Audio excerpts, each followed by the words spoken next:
ആശ്വാസം നേടാം. ഹൃത്തിനുള്ളിൽ ജീവൻ നൽകും വചനം, തിരുവചനം. പിതാവിൻ്റെയും പുത്രൻ്റെയും പരിശുദ്ധാത്മാവിൻ്റെയും നാമത്തിൽ ആമേൻ. ഈശോയിൽ ഏറ്റവും സ്നേഹമുള്ളവരെ, ജീവിതത്തിൽ അധ്വാനിക്കേണ്ടവരാണ് നമ്മളെല്ലാവരും. മൂലഭാവങ്ങളിൽ മടി എന്നൊരു പ്രധാന ഭാവമുണ്ട്. മടിക്ക് നമ്മൾ വേണ്ടത് ഉത്സാഹമാണ്. കുഴിമടിയന്മാരെ ആരും ഇഷ്ടപ്പെടില്ല. കാരണം അവരധ്വാനിക്കത്തില്ല, ഒരു നല്ല പ്രവൃത്തിയിലേക്കും വരില്ല, ഒരു താല്പര്യങ്ങളും എടുക്കത്തില്ല. അപ്പോൾ കുഴിമടിയന്മാർ ദൈവത്തിനും ഇഷ്ടമല്ല എന്ന് ദൈവം പറഞ്ഞിട്ടുണ്ട്. അപ്പോൾ നമ്മുടെ ജീവിതത്തിൽ നമുക്ക് ഓരോരുത്തർക്കും കിട്ടിയിരിക്കുന്ന കഴിവനുസരിച്ച് അധ്വാനിക്കുവാനുള്ള ഒരു ആഹ്വാനം ദൈവം നമുക്ക് തരുന്നുണ്ട്. അപ്പം നമ്മുടെ അധ്വാനം എത്രത്തോളം ആത്മാർത്ഥവും വിശ്വസ്തവുമാണോ അതിനനുസരിച്ച് ദൈവം നമുക്ക് പ്രതിഫലം നൽകും. ലൂക്കായുടെ സുവിശേഷം 19-ാമത്തെ അധ്യായം 20-ാമത്തെ വചനത്തിൽ, യജമാനനെ, ഞാൻ തുണിയിൽ പൊതിഞ്ഞ് സൂക്ഷിച്ചിരുന്ന നിൻ്റെ നാണയം ഇതാ, നിൻ്റേത് എടുത്തുകൊള്ളുക. യജമാനൻ തൻ്റെ ഭൃത്യന്മാരെ വിളിച്ച് അവർക്ക് ഓരോരുത്തർക്കും തങ്ങളുടെ കഴിവനുസരിച്ച് ഒരുവന് 10 മറ്റൊരുവന് 5 വേറൊരുവന് 1 താലന്ത് വീതം നൽകി അവൻ ദൂരദേശത്തേക്ക് പോയി. തിരിച്ചു വന്നപ്പോൾ അവരെ ഓരോരുത്തരെ അവൻ വിളിച്ചു, തങ്ങൾ എന്ത് സമ്പാദിച്ചിരിക്കുന്നു എന്നറിയുന്നതിന് വേണ്ടി. 10 താലന്ത് കിട്ടിയവൻ വന്ന് പറഞ്ഞ് സന്തോഷത്തോടെ പറയുകയാണ്, ഞാനിതാ 10 താലന്ത് കൂടി നേടിയിരിക്കുന്നു. അങ്ങ് തന്ന 10 താലന്തുണ്ടല്ലോ, അത് ഉപയോഗിച്ചുകൊണ്ട് ഞാൻ 10 താലന്ത് കൂടി നേടിയിരിക്കുന്നു. അപ്പോൾ യജമാനൻ അവനെ പ്രശംസിച്ചു. 5 താലന്ത് കിട്ടിയവനും പറഞ്ഞു, ഞാൻ 5 കൂടി നേടിയിരിക്കുന്നു. അപ്പോൾ അവനെയും യജമാനൻ പ്രശംസിച്ചു. 3-ാമതൻ വന്നിട്ട് പറയുകയാണ്, യജമാനനെ, ഞാൻ തുണിയിൽ പൊതിഞ്ഞ് സൂക്ഷിച്ചിരുന്ന നിൻ്റെ നാണയം ഇതാ, നിൻ്റേത് എടുത്തുകൊള്ളുക. കുഴിമടിയനാണ് അവൻ എന്ന് നമുക്ക് പറയാം. അല്പം പോലും അവൻ അധ്വാനിച്ചില്ല, ഒരു സാധ്യതകളും അവൻ തേടിയില്ല. ദൈവം എന്നെ എന്താണ് ഏൽപ്പിച്ചത്, അല്ലെങ്കിൽ എൻ്റെ യജമാനൻ എന്നെ ഏൽപ്പിച്ചൊരു ദൗത്യമുണ്ട്, അതെന്തായിരിക്കും, അതും അവൻ അന്വേഷിച്ചില്ല. അവൻ അതിനെക്കുറിച്ച് ചിന്തിച്ചേയില്ല. അവനത് കൊണ്ടുപോയി തുണിയിൽ പൊതിഞ്ഞ് അവൻ സൂക്ഷിച്ചു വെച്ചു. എന്നിട്ട് യജമാനൻ വന്നപ്പോൾ പറഞ്ഞു, ഇതാ യജമാനനെ, ഞാൻ തുണിയിൽ പൊതിഞ്ഞ് സൂക്ഷിച്ചിരുന്ന നിൻ്റെ നാണയം ഇതാ, നിൻ്റേത് എടുത്തുകൊള്ളുക. യജമാനൻ അവനെ കഠിനമായി ശാസിച്ചു. അവനെ കൈകാലുകൾ കെട്ടി പുറത്തെ അന്ധകാരത്തിലേക്ക് വലിച്ചെറിയാനാണ് യജമാനൻ പറഞ്ഞത്. കൈകാലുകൾ കെട്ടി പുറത്തെ അന്ധകാരത്തിലേക്ക് വലിച്ചെറിയ അവനെ അവിടെ വിലാപവും പല്ലുകടിയുമായിരിക്കും. അതായത് തകർച്ചയുടെ ഒരു ലോകമാണത്. ഈ മടിയൻ ചെന്നുപെടുന്നത് അലസന്മാരുടെ ഒരു ലോകത്ത്, തിന്മയുടെ ഒരു ലോകത്ത്. അവിടെ വിലാപവും പല്ലുകടിയുമാണ്. ഒരു സന്തോഷവുമില്ല, ഒരു സമാധാനവുമില്ലാത്ത ഒരു ലോകത്തേക്ക്, ഒരു രാജ്യത്തേക്ക് അവൻ എത്തിച്ചേരുകയാണ്. സ്നേഹമുള്ള സഹോദരങ്ങളെ, നമുക്ക് നൽകപ്പെട്ട നാണയങ്ങൾ കൊണ്ട് ഇടപാടുകൾ നടത്തി നമ്മളതിനെ വർദ്ധിപ്പിച്ച് ജീവിക്കണമെന്നാണ് ദൈവം ആഗ്രഹിക്കുന്നത്. നമുക്കറിയാം, വിവിധങ്ങളായ ശുശ്രൂഷകൾ ചെയ്യുന്നവരാണ് ഓരോ മനുഷ്യരും. വിവിധങ്ങളായ ജോലികൾ ചെയ്യുന്നവരാണ്, വിവിധങ്ങളായ രംഗങ്ങളിൽ ജോലി ചെയ്യുന്നവരാണ്. അപ്പോൾ എൻ്റെ കഴിവനുസരിച്ച് ഞാൻ ജോലി ചെയ്യുന്നു. ദൈവം എന്നെ ഏൽപ്പിച്ച ചില ഉത്തരവാദിത്തങ്ങളുണ്ട്, അത് ഞാൻ നിർവഹിക്കേണ്ടിയിരിക്കുന്നു. അങ്ങനെ ഞാൻ എൻ്റെ ജീവിതം മാതൃകയാക്കണം. എൻ്റെ അധ്വാനം മറ്റുള്ളവർക്ക് മാതൃകയാണ്. എനിക്ക് കിട്ടിയ താലന്തുകൾ ഉപയോഗിച്ച് ഞാൻ അധ്വാനിക്കുന്നത് അനേകർക്ക് മാതൃകയാകണം. അപ്പോൾ 10 കിട്ടിയവൻ എത്രത്തോളം അധ്വാനിച്ചു? 10 താലന്ത് കിട്ടിയവൻ നന്നായിട്ട് അധ്വാനിച്ചു. അതുകൊണ്ടാണ് അവന് 10 താലന്ത് കൂടി നേടാൻ സാധിച്ചത്. 5 കിട്ടിയവനും അതുപോലെ തന്നെ അവൻ അധ്വാനിച്ചു. നമുക്കറിയാം, വിവിധങ്ങളായ പൗലോസ് അപ്പോസ്തലൻ പറയുന്നുണ്ട്, ഒരേ ആത്മാവാണ് എല്ലാവരിലും പ്രവർത്തിക്കുന്നത്. പക്ഷേ ഈ ഒരേ ആത്മാവ് വിവിധങ്ങളായ ശുശ്രൂഷകൾ ചെയ്യുവാനായിട്ട് ഓരോ മനുഷ്യരെയും തിരഞ്ഞെടുക്കുന്നു. ചിലർക്ക് പ്രവചനപരമുണ്ട്, ചിലർക്ക് ഭാഷാപരമുണ്ട്, ചിലർക്ക് വചനം പഠിപ്പിക്കാനുള്ള വരമുണ്ട്. അങ്ങനെ ഏത് വരമാണോ എനിക്ക് ലഭിച്ചിരിക്കുന്നത്, ഞാൻ ആ വരത്തെ കൂടുതൽ വളർത്തിക്കൊണ്ട് എൻ്റെ ജീവിതം മറ്റുള്ളവർക്ക് ഉപകാരപ്രദമാകുന്ന രീതിയിൽ ആ താലന്തുകളെ ഞാൻ ഉപയോഗിക്കണം. ദൈവം അതും ആഗ്രഹിക്കുന്നത് അത് തന്നെയാണ്. ഞാൻ മറ്റുള്ളവർക്ക് വേണ്ടി എൻ്റെ താലന്തുകൾ ഉപയോഗിച്ച് ഞാൻ ജീവിക്കണം. അതാണ് എൻ്റെ ദൈവം ആഗ്രഹിക്കുന്നത്. അപ്പോൾ അതിനാണ് ഞാൻ പ്രത്യേകമായിട്ട് അധ്വാനിക്കണം. വിജാതീയരായ ജനത്തിനു വേണ്ടി പൗലോസ് അപ്പോസ്തലനെ ദൈവം തിരഞ്ഞെടുത്തു. വിശുദ്ധ പൗലോസ് ശ്ലീഹ എഫെസോസുകാർക്ക് എഴുതിയ ലേഖനം 3-ാമത്തെ അധ്യായം 1-ാമത്തെ തിരുവചനത്തിൽ തനിക്ക് കിട്ടിയ നാണയത്തെക്കുറിച്ച് നല്ല ബോധ്യം പൗലോസ് അപ്പോസ്തലനുണ്ട്. സഭയെ പീഡിപ്പിച്ചു കൊണ്ടിരുന്ന പൗലോസ് അപ്പോസ്തലനെ ദൈവം വിളിച്ചു. എന്തിനു വേണ്ടി? തൻ്റെ ശുശ്രൂഷയ്ക്ക് വേണ്ടിയിട്ട്. അപ്പം 3-ാമത്തെ അധ്യായം എഫെസോസ് 3:1 പറയുന്നത് എങ്ങനെ? വിജാതീയരായ നിങ്ങൾക്ക് വേണ്ടി യേശുക്രിസ്തുവിനെ പ്രതി തടവുകാരനായി തീർന്നിരിക്കുന്ന പൗലോസായ ഞാൻ നിങ്ങൾക്ക് വേണ്ടി ദൈവകൃപ കൈകാര്യം ചെയ്യാൻ നിയോഗിക്കപ്പെട്ടിരിക്കുകയാണെന്ന് നിങ്ങൾ കേട്ടിട്ടുണ്ടല്ലോ. ഞാൻ മുമ്പ് ചുരുക്കമായി നിങ്ങൾക്ക് എഴുതിയിട്ടുള്ളതുപോലെ വെളിപാട് വഴിയാണ് ഈ രഹസ്യം എനിക്ക് അറിവായത്. വിജാതീയരായ നിങ്ങൾക്ക് വേണ്ടി യേശുക്രിസ്തുവിനെ പ്രതി തടവുകാരനായി തീർന്നിരിക്കുന്ന പൗലോസായ ഞാൻ നിങ്ങൾക്ക് വേണ്ടി ദൈവകൃപ കൈകാര്യം ചെയ്യാൻ നിയോഗിക്കപ്പെട്ടിരിക്കുകയാണെന്ന് നിങ്ങൾ കേട്ടിട്ടുണ്ടല്ലോ. ഞാൻ മുമ്പ് ചുരുക്കമായി നിങ്ങൾക്ക് എഴുതിയിട്ടുള്ളതുപോലെ വെളിപാട് വഴിയാണ് രഹസ്യം എനിക്ക് വെളിവായത്. പൗലോസ് അപ്പോസ്തലനെ ദൈവം എന്ത് ദൗത്യമാണ് ഏൽപ്പിച്ചത്? പൗലോസ് അപ്പോസ്തലൻ എന്താണ് അവൻ്റെ ജീവിതം കൊണ്ട് ചെയ്യേണ്ടത്? അവൻ സഭയെ പീഡിപ്പിച്ച് ജീവിക്കേണ്ടവനല്ല. അവന് ശക്തമായി ദൈവത്തിന് വേണ്ടി പ്രവർത്തിക്കേണ്ട ഒരു മനുഷ്യനാണ്. അവൻ്റെ കാര്യങ്ങൾ ദൈവരാജ്യത്തിന് വേണ്ടി അധ്വാനിക്കേണ്ടതാണെന്ന് കർത്താവ് മനസ്സിലാക്കി അവനെ വിളിച്ചു കഴിഞ്ഞപ്പോൾ അവൻ പറയുകയാണ്, ഇതൊരു രഹസ്യം വഴിയാണ് എനിക്ക് വെളിവായത്. ദൈവത്തിൻ്റെ ആത്മാവ് ഈ രഹസ്യം എനിക്ക് വെളിപ്പെടുത്തി തരികയായിരുന്നു. അപ്പോൾ അതെനിക്ക് മനസ്സിലായി. എൻ്റെ നാണയം, എത്ര നാണയം എനിക്ക് തന്നിട്ടുണ്ട്, ഞാൻ എവിടെയാണ് അധ്വാനിക്കേണ്ടത്, എന്താണ് എന്നെക്കുറിച്ചുള്ള ദൈവത്തിൻ്റെ പദ്ധതി. അതാണ് അപ്പോസ്തലൻ ഇവിടെ പറയുന്നത്. വിജാതീയരായ മനുഷ്യർക്ക് വേണ്ടിയിട്ട് യേശുക്രിസ്തുവിനെ പ്രതി ഞാൻ തടവുകാരനായി തീർന്നിട്ടുണ്ട്. എനിക്ക് സന്തോഷമേ ഉള്ളൂ.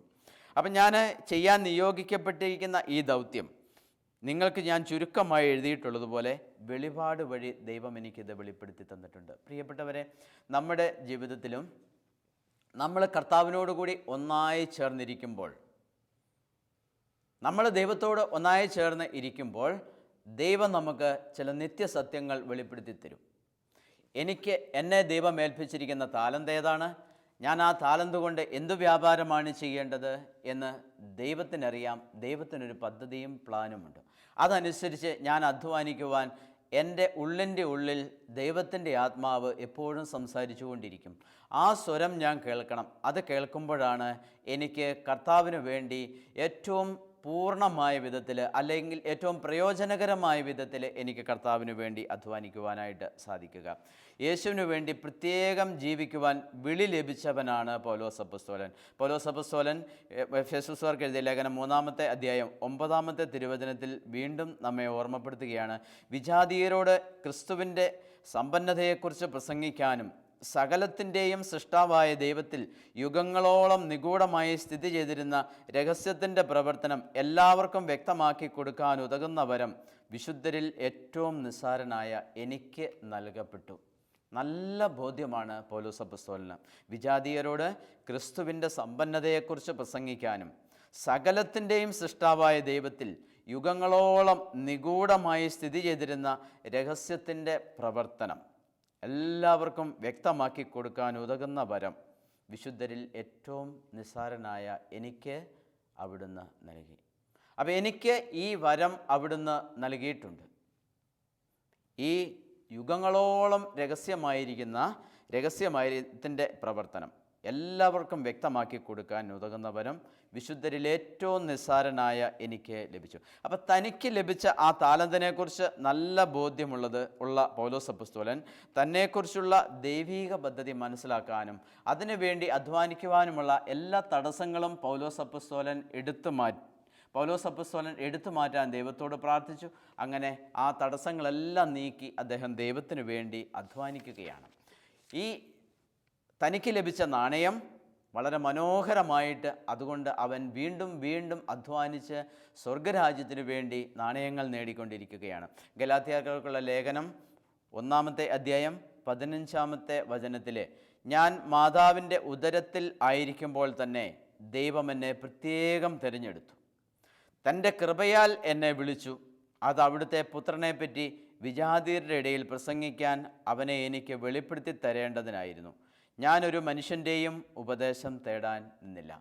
സ്നേഹമുള്ളവരെ, പൗലോസ് അപ്പസ്തോലൻ വിജാതീയരുടെ അപ്പസ്തോലനാണെന്ന് നമുക്കറിയാം. ഈ പൗലോസ് അപ്പസ്തോലൻ വിജാതീയരുടെ അപ്പസ്തോലനായി തീർന്നത് ദൈവം വിളിച്ച ആ വിളിക്ക് പൗലോസ് അപ്പസ്തോലൻ പ്രത്യുത്തരം കൊടുത്തതുകൊണ്ടാണ്. നീ പീഡിപ്പിക്കുന്ന ഈശോയാണ് ഞാൻ എന്ന് ഈശോ പറഞ്ഞപ്പോൾ പൗലോസ് അപ്പസ്തോലൻ ആ വിളി, കർത്താവിൻ്റെ ആ വെളിപ്പെടുത്തൽ അവൻ സ്വീകരിച്ചു. ദൈവത്തെ പീഡിപ്പിക്കുന്നത് അവൻ നിർത്തി, സഭയെ ഉപദ്രവിക്കുന്നത് അവൻ നിർത്തി. എന്നിട്ട് തനിക്കെന്താണ്, ഏത് നാണയമാണ് തൻ്റെ കയ്യിൽ ദൈവം വെച്ചു തന്നത്, ആ നാണയം കൊണ്ട് അവൻ അധ്വാനിക്കുവാനായിട്ട് തുടങ്ങി. അതുകൊണ്ട് എത്ര വ്യക്തമായിട്ടാണ് പൗലോസ് അപ്പസ്തോലൻ ഒത്തിരി വഴിതെറ്റിയ മാർഗത്തിലൂടെ പോയി, സഭയെ ഉപദ്രവിച്ച് നടന്നു. ഇതൊക്കെ ആയിരുന്നിട്ടും അവൻ പറയുകയാണ്, ഞാൻ മാതാവിൻ്റെ ഉദരത്തിലായിരിക്കുമ്പോൾ തന്നെ ദൈവം എന്നെ പ്രത്യേകം തിരഞ്ഞെടുത്തു. മാതാവിൻ്റെ ഉദരത്തിലായിരിക്കുമ്പോൾ തന്നെ, അതായത് ഒത്തിരിയേറെ പ്രായം ചെല്ലുന്നതോടും ഞാനിങ്ങനെ അലഞ്ഞു നടന്നു. ആ അലച്ചിലെല്ലാം അമ്മയുടെ ഉദരത്തിൽ വെച്ച് എന്നെ വിളിച്ച ആ വിളി നിലനിൽക്കുന്നുണ്ടായിരുന്നു. അവൻ സഭയെ ഉപദ്രവിച്ചപ്പോഴും കർത്താവിനെ പീഡിപ്പിച്ചപ്പോഴും ഈ വിളി, അമ്മയുടെ ഉദരത്തിൽ വെച്ച് ദൈവം വിളിച്ച ആ ഒരു വിളി, പ്രത്യേകം ഉള്ള ആ തിരഞ്ഞെടുപ്പ് അവിടെ അവന് നിൽപ്പുണ്ടായിരുന്നു. സ്നേഹമുള്ള സഹോദരങ്ങളെ, നമ്മുടെയൊക്കെ ജീവിതത്തിൽ കുറേയൊക്കെ കാലഘട്ടത്തിലേക്ക് നമ്മൾ വഴിതെറ്റിപ്പോയാലും ദൈവം നമ്മളെ വിളിച്ച ഒരു വിളിയും ദൈവം നമ്മളെ തിരഞ്ഞെടുത്ത ആ ഒരു തിരഞ്ഞെടുപ്പും അതൊരിക്കലും വിട്ടുമാറാതെ നമ്മുടെ ജീവിതത്തിൻ്റെ ഏറ്റവും പിന്നിൽ ആ തിരഞ്ഞെടുപ്പും ആ വിളിയും നിൽപ്പുണ്ട്. അപ്പോൾ എനിക്ക് നൽകപ്പെട്ട ആ നാണയം ആദ്യകാലങ്ങളിൽ അല്ലെങ്കിൽ ജീവിതത്തിൻ്റെ ചില സമയത്ത് ഞാനത് വേണ്ടവണ്ണം ആ നാണയം കൊണ്ട് വ്യാപാരം ചെയ്തിട്ടുണ്ടാവില്ല. ദൈവം ആഗ്രഹിക്കുന്ന വിധത്തിൽ കുറേ കാലത്തേക്കെങ്കിലും ഞാൻ ജീവിച്ചിട്ടുണ്ടാവില്ല. എങ്കിലും ദൈവം നമുക്ക് തിരഞ്ഞെടുത്ത് തന്ന ആ നാണയം അത് നഷ്ടപ്പെടാതെ നിൽക്കുകയാണ്. കർത്താവ് മുന്തിരിത്തോട്ടത്തിലെ വേലക്കാരുടെ ഉപമ പറഞ്ഞിട്ടുണ്ട്. അവന് അവസാനത്തെ മണിക്കൂറിൽ വന്നവനും ഒരു ദനാറ ലഭിച്ചു. രാവിലെ വന്നവനും അവനും ലഭിച്ചു. കാരണം ഒരു ദനാറയ്ക്കാണ് അവൻ സമ്മതിച്ചിരുന്നത്. അപ്പോൾ അവസാന മണിക്കൂർ വന്നവർക്കും തമ്പുരാൻ അതേ തരത്തിൽ കൊടുക്കുവാനാണ് ആഗ്രഹിച്ചത്.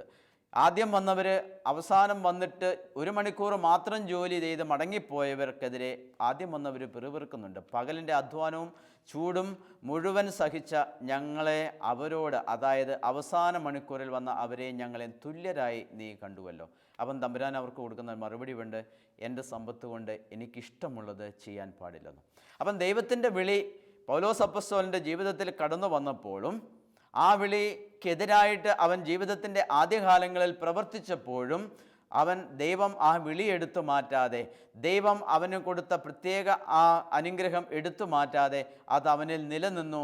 ഒരു സമയത്ത് ദൈവത്തെ അവൻ കണ്ടു, ദൈവത്തിൻ്റെ വിളിക്ക് അവൻ പ്രത്യുത്തരം കൊടുത്തു. ദൈവം ഏൽപ്പിച്ച ആ നാണയം പൂർണ്ണമായിട്ടും ഉപയോഗിക്കാൻ തക്കവിധം അവൻ്റെ ജീവിതത്തെ ക്രമപ്പെടുത്തി. പ്രിയപ്പെട്ട സഹോദരങ്ങളെ, നമ്മുടെ ഓരോരുത്തരുടെയും ജീവിതത്തിൽ ദൈവം നമുക്ക് നൽകിയിട്ടുള്ള ദാനങ്ങളുണ്ട്, ദൈവം നമുക്ക് നൽകിയിരിക്കുന്ന നാണയങ്ങളുണ്ട്. ഒരുപക്ഷെ നമ്മൾ ആ നാണയം ഇതുവരെ സ്വീകരിച്ചിട്ടില്ലായിരിക്കും, ഒരുപക്ഷെ നമ്മൾ ആ നാണയം ഇതുവരെ കണ്ടുമുട്ടിയിട്ടില്ലായിരിക്കും, ഇതുവരെ നമ്മൾ അതിനുവേണ്ടി അധ്വാനിച്ചിട്ടില്ലായിരിക്കും. പക്ഷേ നമ്മൾ ഉണർന്നെഴുന്നേൽക്കുക, കർത്താവ് എന്നെക്കൊണ്ട് എന്താണ് ചെയ്യാൻ ആഗ്രഹിക്കുന്നത്, കർത്താവ് ഞാൻ എന്ത് ചെയ്യണമെന്നാണ് ആഗ്രഹിക്കുന്നത്. അവിടുത്തോട് ചോദിക്കുക, തമ്പുരാനെ ഞാൻ എന്ത് ചെയ്യണമെന്നാണ് നീ ആഗ്രഹിക്കുന്നത്, എൻ്റെ ജീവിതം എവിടെ ഉപയോഗപ്രദമാകണം എന്നാണ് നീ ആഗ്രഹിക്കുന്നത്. ചില മനുഷ്യരെ കണ്ടിട്ടുണ്ട്, അവർ തങ്ങളുടെ ജീവിതത്തിൽ ഒരിടത്തും വിജയിച്ചിട്ടില്ല. അവരൊരു സ്ഥലത്ത് കുറേ അധ്വാനിച്ചു, കർത്താവിന് വേണ്ടി അത് തന്നെ അധ്വാനിച്ചു, പക്ഷേ ഒരു തൃപ്തിയുമായിട്ടില്ല. ഞങ്ങൾ വേറൊരു രംഗത്തേക്ക് പോവുകയാണ്. അങ്ങനെ അക്കരെ പച്ചയായി മാറിപ്പോകുക എന്നല്ലാതെ ഒരിക്കലും അവിടെ ഒരു അഭിവൃദ്ധി വരുന്നില്ല. എവിടെയാണോ ഞാൻ നട്ടത്, എവിടെയാണോ എൻ്റെ ദൈവം എന്നെ നട്ടത്, അവിടെ ഫലം ചൂടാനുള്ള എല്ലാ സാഹചര്യവും ദൈവമാണ് അവിടെ ഒരുക്കി തരുന്നത്. അതുകൊണ്ട് ഞാൻ ആയിരിക്കുന്നിടത്ത്, ഒരുപക്ഷെ ഞാൻ കുടുംബത്തിലായിരിക്കാം, ഞാൻ മാതാപിതാക്കളെ ശുശ്രൂഷിക്കുന്നതിലായിരിക്കാം, ഞാൻ രോഗികളെ ശുശ്രൂഷിക്കുന്നതിലായിരിക്കാം, അല്ലെങ്കിൽ സൺഡേ സ്കൂളിൽ പഠിപ്പിക്കുന്നതിലായിരിക്കാം. അപ്പോൾ എങ്ങനെ ദൈവം എന്നെ നിരവധിയായ ദൗത്യങ്ങൾ ഏൽപ്പിച്ചിട്ടുണ്ട്. ചിലപ്പോൾ ഞാൻ എൻ്റെ വീട്ടിലെ ജോലികൾ ചെയ്തുകൊണ്ടായിരിക്കാം, ഞാൻ ഭക്ഷണം ഉണ്ടാക്കിക്കൊണ്ടായിരിക്കാം, അല്ലെങ്കിൽ മക്കൾക്ക് വേണ്ടിയും കുടുംബത്തിന് വേണ്ടിയും അധ്വാനിച്ചുകൊണ്ടായിരിക്കാം, തിരുസഭയ്ക്ക് വേണ്ടി ഏതെങ്കിലുമൊക്കെ തരത്തിൽ അധ്വാനിക്കാൻ, അല്ലെങ്കിൽ സഭയെ ശുശ്രൂഷിക്കുന്നവർക്ക് വേണ്ടി എന്തെങ്കിലുമൊക്കെ ചെയ്യുവാനായിട്ട് ദൈവം എന്നെ തിരഞ്ഞെടുക്കുന്നുണ്ടാവും. ഏതാണ് എൻ്റെ ഉള്ളിൻ്റെ ഉള്ളിൽ പരിശുദ്ധാത്മാവ് തരുന്ന സ്വരം എന്ന് നമുക്ക് കണ്ടുപിടിക്കണം. അപ്പം ദൈവം അതിനനുസരിച്ച് പ്രവർത്തിക്കുവാനുള്ള പ്രത്യേക കൃപ നമുക്ക് തരും. പൗലോസ് അപ്പോസ്തലൻ കൊരിന്തോസ്യർക്ക് എഴുതിയ 2-ാമത്തെ ലേഖനത്തിൽ 11-ാമത്തെ അധ്യായം 23-ാമത്തെ വചനത്തിൽ നമ്മെ ഓർമ്മപ്പെടുത്തുന്നു. ഞാൻ വളരെയേറെ അധ്വാനിച്ചു, വളരെ കൂടുതൽ കാരാഗ്രഹവാസം അനുഭവിച്ചു, എണ്ണമറ്റ വിധം ഞാൻ പ്രഹരമേറ്റു, പലതവണ ഞാൻ മരണക്കെണികളിൽപ്പെട്ടു, യഹൂദരുടെ കൈകളിൽ നിന്ന് ഒന്നു കുറയാതെ 40 വീതം അടികൾ ഞാൻ കൊണ്ടു, വടികൊണ്ട് അടിക്കപ്പെട്ടു, ഒരിക്കൽ കല്ലെറിയപ്പെട്ടു, 3 പ്രാവശ്യം കപ്പലപകടത്തിൽപ്പെട്ടു, ഒരു രാത്രിയും പകലും കടലിൽ ഒഴുകി നടന്നു, കൊള്ളക്കാരിൽ നിന്നും സ്വന്തക്കാരിൽ നിന്നും വിജാതീയരിൽ നിന്നും അപകടങ്ങളുണ്ടായി. എന്തെല്ലാമാണ് അപ്പോസ്തലന് സഹിക്കേണ്ടി വന്നത്? ആ ഒരു നാണയം, കർത്താവ് കൊടുത്ത വിളി സ്വീകരിച്ചതുകൊണ്ട് വളരെയേറെ ഞാൻ അധ്വാനിച്ചു, വളരെ കൂടുതൽ കാരാഗ്രഹവാസം അനുഭവിച്ചു. എന്നാൽ കാരാഗ്രഹത്തിൽ ചെന്നപ്പോൾ എൻ്റെ വിളി ഇതായിരിക്കില്ല എന്ന് അപ്പോസ്തലൻ ചിന്തിച്ചില്ല. എണ്ണമറ്റ വിധം ഞാൻ പ്രഹരമേറ്റു, പലതവണ മരണക്കെണികളിൽപ്പെട്ടു, യഹൂദരുടെ കൈകളിൽ നിന്ന് ഒന്നു കുറയാതെ 40 വീതം ഞാൻ അടി വാങ്ങിയിട്ടുണ്ട്, ഒരിക്കൽ ഞാൻ കല്ലെറിയപ്പെട്ടിട്ടുണ്ട്, 3 പ്രാവശ്യം കപ്പലപകടത്തിൽപ്പെട്ടിട്ടുണ്ട്, ഒരു രാത്രിയും പകലും കടലിൽ ഒഴുകി നടന്നു, കൊള്ളക്കാരിൽ നിന്നും സ്വന്തക്കാരിൽ നിന്നും വിജാതീയരിൽ നിന്നും അപകടങ്ങളുണ്ടായി. ഇതെല്ലാമായിട്ടും എൻ്റെ വിളി തെറ്റിപ്പോയോ? ഞാൻ കർത്താവിന് കൊടുത്ത പ്രത്യുത്തരം മാറിപ്പോയോ? അല്ലെങ്കിൽ ഇതല്ലായിരുന്നോ എൻ്റെ വഴി? ഇത് പൗലോസ് അപ്പോസ്തലൻ ഒരിക്കലും ചിന്തിച്ചിട്ടില്ല. ഞാൻ ഈ പീഡകളിലൂടെ എല്ലാം കടന്നു പോകേണ്ടി വന്നിട്ടും ദൈവം എന്നെ വിളിച്ചതും ദൈവം എന്നെ തിരഞ്ഞെടുത്തതും അത് തെറ്റായ ഒരു വഴിയായിരുന്നോ? പൗലോസ് അപ്പോസ്തലൻ ചിന്തിച്ചില്ല. പക്ഷേ ഈ സഹനങ്ങളിലെല്ലാം പൗലോസ് അപ്പോസ്തലൻ സന്തോഷിക്കുകയാണ്. ഇതെല്ലാം എനിക്ക് ക്രിസ്തുവിനെ പ്രതി സഹിക്കാൻ പറ്റിയതിൽ പൗലോസ് അപ്പോസ്തലൻ അങ്ങേയറ്റം ആനന്ദിക്കുന്നു. ഒരു പൊതുപ്രവർത്തകൻ ഒരിക്കലും എന്നോട് പറയുകയുണ്ടായി, ആരും വേണ്ടാത്ത, ആരാലും ശ്രദ്ധിക്കപ്പെടാത്ത ഒരു സമൂഹത്തിന് വേണ്ടി പ്രവർത്തിക്കുന്ന ഒരു പൊതുപ്രവർത്തകനാണ്. അദ്ദേഹം എന്നോട് പറഞ്ഞു, അച്ഛാ, ഞാൻ പ്രതീക്ഷിക്കുന്നതിലും നല്ല രീതിയിൽ കാര്യങ്ങളിപ്പോൾ പോകുന്നു. ഞാൻ അധ്വാനിച്ച് ഞാൻ ഒരിക്കലും ഇത്രത്തോളം നന്നായിട്ട് പോകും, അല്ലെങ്കിൽ ഈ പാവപ്പെട്ട മനുഷ്യർക്ക് വേണ്ടിയുള്ള അധ്വാനത്തിൽ ഞാൻ എത്രയൊക്കെ ചെയ്യുമെന്ന്, അല്ലെങ്കിൽ ഇത്രത്തോളം നല്ല കാര്യങ്ങൾ, നന്മകൾ ഇവർക്ക് വേണ്ടി നേടിയെടുക്കാൻ സാധിക്കുമെന്ന് ഞാൻ ഒരിക്കലും പ്രതീക്ഷിച്ചതല്ല. പക്ഷേ ഞാൻ പ്രതീക്ഷിച്ചതിൻ്റെയും അപ്പുറത്തേക്ക് ഈ പ്രവൃത്തികളുടെ എല്ലാം ഫലം പോവുകയാണ്. അപ്പം ഞാൻ പറഞ്ഞു, അത് തന്നെയാണ് ദൈവം അദ്ദേഹത്തെ തിരഞ്ഞെടുത്തതാണ്, ദൈവം പ്രത്യേകം നിയോഗിച്ചതാണ്, അതിനുവേണ്ടിയുള്ള പ്രത്യേക വിളി ദൈവം നൽകിയതാണ് എന്നതിൻ്റെ ഏറ്റവും വലിയ തെളിവാണ് ഈ വിജയം എന്ന് ഞാൻ അദ്ദേഹത്തെ ഓർമ്മപ്പെടുത്തി. അപ്പം നമ്മൾ ഓർമ്മിക്കേണ്ട ഒരു കാര്യം, ദൈവം നമ്മളെ ഏൽപ്പിച്ച ദൗത്യം ചെയ്യുവാൻ പൗലോസ് അപ്പോസ്തലൻ സഹിച്ചതുപോലെ അടികൊള്ളാനും കടലിൽ ഒഴുകി നടക്കാനും അപകടത്തിൽപ്പെടുമ്പോഴും രാത്രിയും പകലും ഒഴുകി നടക്കാനും കൊള്ളക്കാരിൽ നിന്നും സ്വന്തക്കാരിൽ നിന്ന് പോലും അപകടങ്ങൾ നേരിടുമ്പോൾ അവയൊക്കെ നേരിടാനുള്ളൊരു കരുത്തും ഇതൊക്കെ നേരിടുന്നതിൽ ഒരു സംതൃപ്തിയും ദൈവമാണ് അപ്പോസ്തലന് കൊടുക്കുന്നത്. അതുപോലെ തന്നെ ദൈവം നമുക്കും തരും. നമ്മുടെ സഹനങ്ങളിലൂടെ കടന്നു പോകുമ്പോൾ അതിലും ഒരു തൃപ്തി ദൈവം നമുക്ക് തരും. എന്തിനാണ്? കർത്താവ് എന്നെ ഏൽപ്പിച്ച ഒരു നാണയമുണ്ട്, അവിടുന്ന് എനിക്ക് തന്നൊരു താലന്തുണ്ട്. ഈ താലന്ത് അത് ഞാൻ അധ്വാനിക്കുവാനായിട്ട് ദൈവം എനിക്ക് നൽകിയതാണ്. അപ്പോൾ ഈ താലന്തുകൾ വർദ്ധിപ്പിക്കുവാനായിട്ട് ഞാൻ പരിശ്രമിച്ചു കൊണ്ടിരിക്കുമ്പോൾ എൻ്റെ അധ്വാനത്തിൽ എനിക്ക് നേരിടേണ്ടി വരുന്ന ഒരുപാട് പ്രതിബന്ധങ്ങളുണ്ട്. ഈ പ്രതിബന്ധങ്ങളും ഈ പ്രശ്നങ്ങളും ഞാൻ അഭിമുഖീകരിക്കുമ്പോൾ ദൈവം എനിക്ക് തരുന്ന ഒരു ആത്മസംതൃപ്തിയുണ്ട്. അതിൽ ഞാൻ അഭിമാനം കൊള്ളുന്നു എന്ന് ഈ പൗലോസ് അപ്പോസ്തലനെ പോലെ പറയാനായിട്ട് നമുക്ക് സാധിക്കണം. അപ്പോൾ എന്നെ കണ്ട ഈ പൊതുപ്രവർത്തകൻ്റെ അവസ്ഥ, അദ്ദേഹം മറ്റൊന്നും ആഗ്രഹിച്ചിട്ടില്ല. അദ്ദേഹത്തിൻ്റെ സമ്പത്ത് ആ ജനത്തിനു വേണ്ടി ചെലവഴിക്കുകയാണ്. അദ്ദേഹത്തിൻ്റെ അദ്ദേഹത്തിൻ്റെ സമയം ആ മനുഷ്യർക്ക് വേണ്ടി ചെലവഴിക്കുകയാണ്. എന്നിട്ടും അദ്ദേഹം പറയുകയാണ്, അച്ഛാ ഞാൻ ഉദ്ദേശിക്കുന്നതിലുമൊക്കെ നല്ല രീതിയിൽ കാര്യങ്ങൾ പോകുന്നുണ്ട്. ഈ കാര്യങ്ങൾ ഇങ്ങനെ പോകുമ്പോൾ ദൈവത്തിൻ്റെ അനുഗ്രഹമുണ്ട്, ദൈവം ചേട്ടനെ തിരഞ്ഞെടുത്തതാണ് ഈ ദൗത്യത്തിന് വേണ്ടി എന്ന് ധൈര്യമായിട്ട് വിശ്വസിക്കുക, ധൈര്യമായിട്ട് മുന്നോട്ട് പോകുക. ഇത് ദൈവമേൽപ്പിച്ച ദൗത്യമാണ് എന്ന് അദ്ദേഹത്തിന് പറയാൻ സാധിച്ചത് എന്തുകൊണ്ടാണ്? ഞാൻ അദ്ദേഹത്തോട് പറഞ്ഞതും അത് തന്നെയാണ്. അദ്ദേഹത്തിന് തോന്നി ദൈവം അദ്ദേഹത്തെ അനുഗ്രഹിച്ചുകൊണ്ടിരിക്കുകയാണ്. കാരണം വെക്കുന്ന ഓരോ സ്റ്റെപ്പുകളും അനുഗ്രഹിക്കപ്പെടുന്നു എന്നുള്ളത്. നമ്മൾ ജെറമിയായുടെ ജീവിതത്തിലേക്ക് നോക്കിയാൽ, ജെറമിയായുടെ പുസ്തകം 1-ാമത്തെ അധ്യായം 10-ാമത്തെ തിരുവചനത്തിൽ ഇങ്ങനെ പറയുന്നുണ്ട്, ജെറമിയ എന്തിന് വിളിക്കപ്പെട്ടിരിക്കുന്നു? ജെറമിയയ്ക്ക് നല്ല ബോധ്യമാണ്.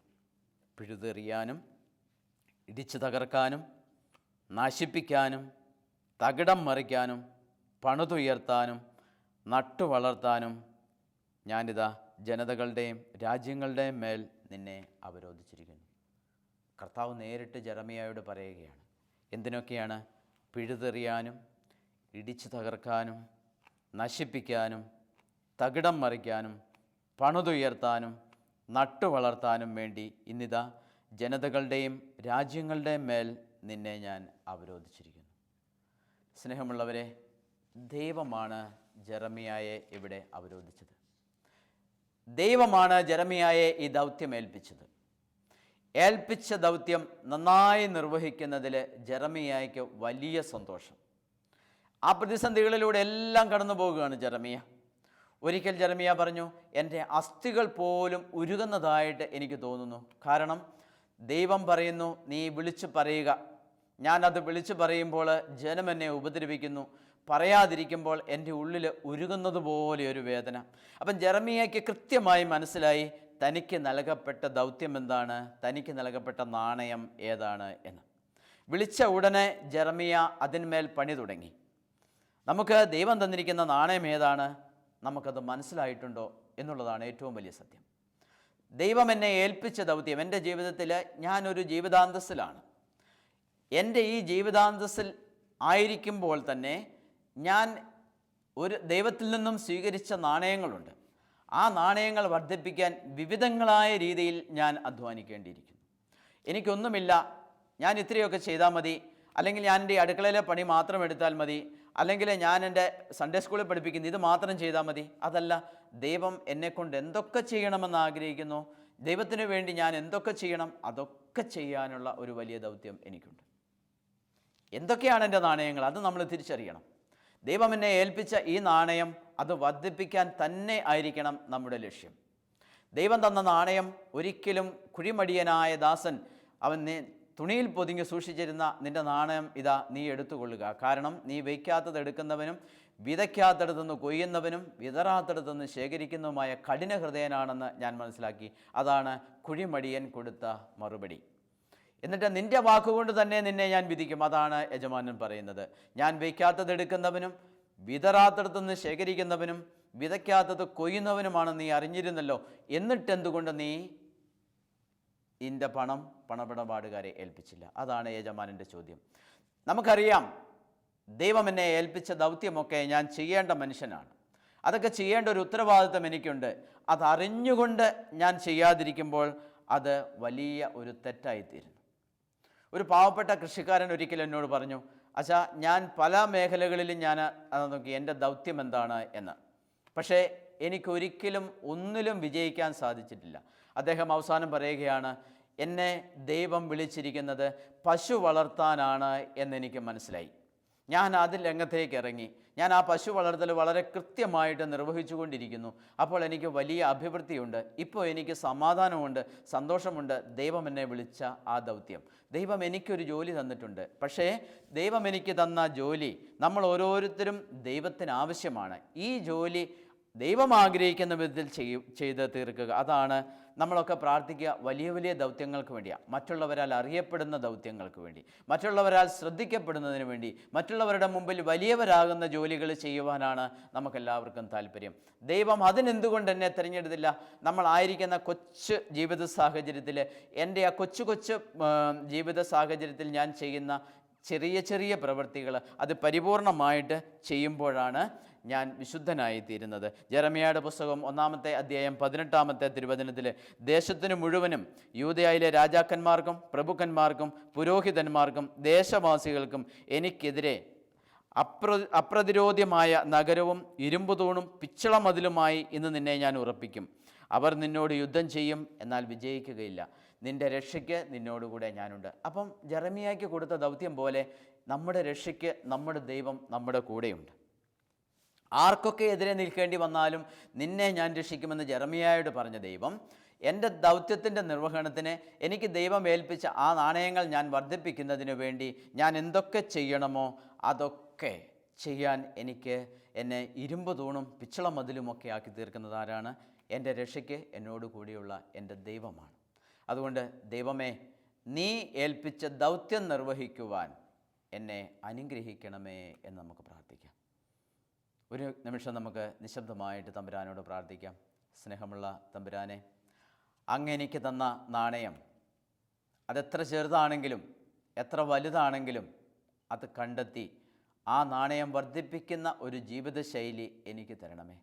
നിരാശനാകാതെയും ഇട്ടിട്ട് പോകാതെയും അക്കരെപ്പച്ച് കണ്ടും മാറി നിൽക്കാതെ എപ്പോഴും എൻ്റെ ജീവിത സാഹചര്യത്തിൽ എനിക്ക് തന്ന ഈ നാണയം അത് വർദ്ധിപ്പിക്കാൻ തുണിയിൽ പൊതിഞ്ഞ് സൂക്ഷിച്ച അലസനെ പോലെ ആയിത്തീരാതെ 10 നാണയങ്ങളും 5 നാണയങ്ങളും കിട്ടിയവൻ അധ്വാനിച്ചതുപോലെ അധ്വാനിക്കുവാനുള്ള വലിയൊരു കൃപ എനിക്ക് തരണമേ എന്ന് പ്രാർത്ഥിക്കുന്നു. പരിശുദ്ധ അമ്മേ, എൻ്റെ ഈ അധ്വാനത്തിൽ അമ്മ എനിക്ക് കൂട്ടായിരിക്കണമേ. നിത്യപിതാവും പുത്രനും പരിശുദ്ധാത്മാവുമായ സർവേശ്വര എന്നേക്കും ആമേൻ.